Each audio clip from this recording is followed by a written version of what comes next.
Welcome back to the channel, everyone. I'm Gyro, and today we're going to talk about one of my favorite classes and specs in World of Warcraft, patch 10.2, Guardians of the Dream, and it is Retribution Paladin. I'm not an expert. I enjoy when I play the game. I don't treat it as a job. That's why I'm not a min-maxer. So today I'm going to tell you and show you exactly kind of the test that I performed on a target dummy, and also share my personal kind of perception of how the spec performs in slightly different sub-specs, and we'll talk about this in a second. If you're a lazy player, if you're a casual player, please don't think that I judge because I'm the same as you. I look for the easiest way to pump out DPS. If it's not the top DPS, that's fine, but I need to enjoy myself and it needs to be easy. That's my criteria.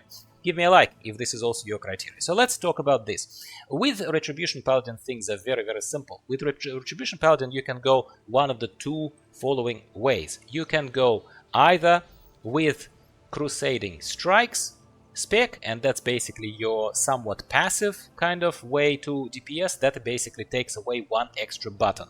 It takes away, some would say, a very signature ability of Retribution Paladins that's been there for years, and it is Crusader Strike.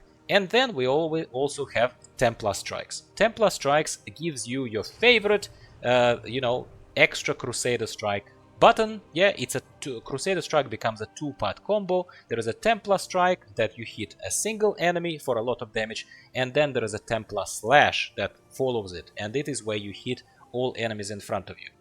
Here are the numbers, my friends. First, we will go with Templar Strikes. That's the one that has that extra button, that has the Crusading Strike and has a Templar Strike and has a Templar Slash. Extra button.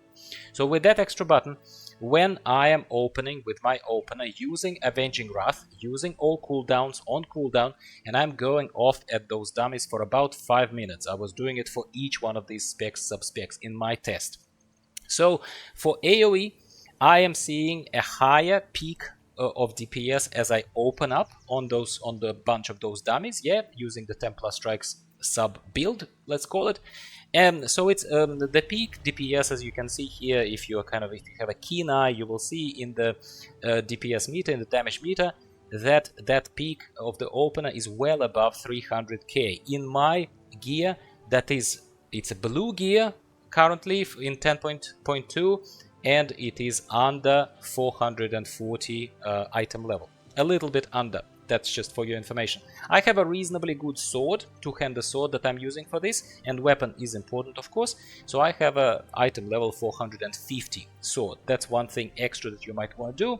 The rest of the gear is inconsequential. I'm not, and I repeat, I'm not using any active fancy sort of trinkets in this. I'm just relying purely on a face roll build that I'm offering you here.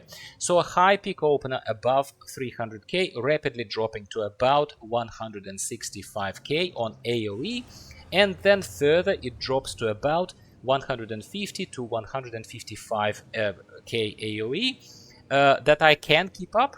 But, spoiler alert, I find it harder to keep up. There are more buttons, there are more cooldowns, there is more stuff to keep an eye on. I get tired of this AoE. Laugh at me if you want, but I'm just giving it to you in case it saves you some time. That's why I'm recording these videos.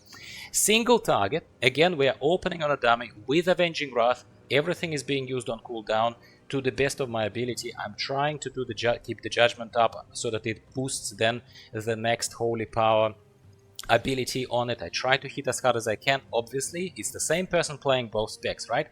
Opener is somewhere even a little bit above the peak of the opener, above 110k. That's what I noticed anyway. You can correct me if I'm wrong. That the DPS is dropping to about 60k, sustainable single target. So again, we have a sustainable DPS at about 150 on AoE, and we have a sustainable DPS of about 60, maybe a tiny bit dropping below 60 if we can keep up. Now, Crusading Strikes, that slightly more passive kind of build in this case. On AoE, opening peak, again, Avenging Wrath, again, I'm doing what I can, yeah, as best as I can. The peak is at around 300k, so let's even say it's a little bit lower than with Templar Strikes.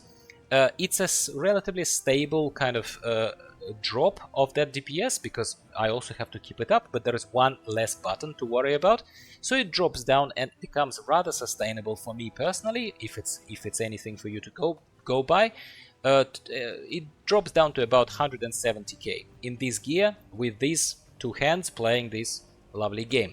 So 170k, if I had to summarize, it's much easier to sustain this DPS, and it's a little bit higher as a DPS of about 20k, 15k higher than the Templar Strikes with an active button on AoE.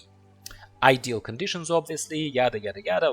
We're here on a target dummy, we are not in the middle of a Mythic Plus. But same kind of problems, same parameters apply if you're putting yourself into harder conditions, obviously. Now, what about the single target? With single target on Crusading Strikes, we are seeing slightly slower and lower opener of about 95k. Yeah, well, not too low, I would say, but not too high either, not a massive peak. And then it turns into relatively stable, much easier to maintain a rotation, and maintaining about, I'm noticing here in damage meter, about 62k of sustainable single target DPS after about 1.5 minutes of me trying to upkeep that rotation. So let's summarize, my friends. Again, I'm not pretending these builds to be great or the most optimized, the most recommended. I welcome your suggestions and your corrections of what I'm doing wrong or whatever. Just keep in mind that I don't treat this game as a job. I treat it as a fun, and that's the kind of people I'm talking to here. I would strongly advocate for Crusading Strikes, because even if one could argue that my peak opener, especially on AoE, is lower, substantially lower by the look of it, than Templar Strikes, it is much easier to maintain. And if you are bashing on a boss in LFR or anywhere else, or clearing trash, obviously it takes a little bit of time, because Blizzard loves trash and loves to throw fat big bosses at us. You have to be at it for 10 minutes. It is much easier to maintain, and you will pump out more damage. That's my theory here, that's my hypothesis that I'm sharing with you based on these tests. And as far as single target is concerned, we see that the peak doesn't matter. The DPS rapidly drops to about the same, of 60-62k, except it's much harder to maintain that 60k, or 62k with Templar Strikes with one extra button than it is with Crusading Strikes. There is no great difference other than, actually, I think, convenience of life. And this test, hopefully, again, it's maybe not super conclusive, maybe it's not super scientific, but it is what it is.